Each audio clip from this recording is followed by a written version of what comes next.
തുടർച്ചയായി 2 മമ്മൂട്ടി ചിത്രങ്ങൾ റിലീസാവുകയും അത് രണ്ടും അത്ഭുതകരമായ വിജയം എല്ലാ അർത്ഥത്തിലും നേടുകയും ചെയ്ത കാഴ്ച കണ്ട് അമ്പരന്നിരിക്കുകയാണ് സിനിമാ ലോകം.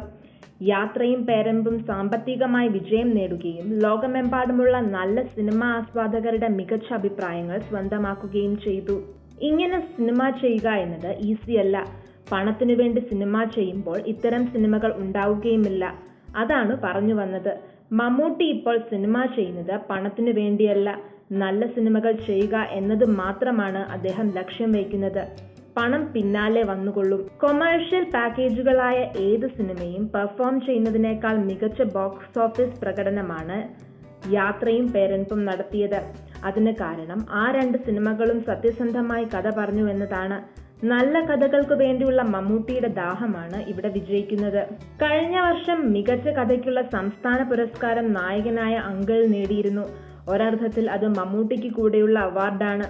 അങ്കിൾ എന്ന കഥ സിനിമയാക്കാൻ മുൻപിട്ടിറങ്ങുകയും പ്രതിഫലം പോലും വേണ്ടെന്ന് വെച്ച് ആ പ്രോജക്റ്റിനൊപ്പം നിലനിൽക്കുകയും ചെയ്തത് മമ്മൂട്ടിയായിരുന്നു. കഴിഞ്ഞ 4 പതിറ്റാണ്ടുകാലമായി നിരന്തരം വിസ്മയിപ്പിച്ചുകൊണ്ടിരിക്കുകയായിരുന്ന മമ്മൂട്ടി ഇപ്പോഴും അത് തുടരുകയാണ്. എങ്കിലും അതിന്റെ രഹസ്യം ഒന്നേയുള്ളൂ: സിനിമയാണ് അദ്ദേഹത്തിനെല്ലാം. സിനിമ എന്ന പാഷന് മുന്നിൽ പണം ഒന്നുമല്ല.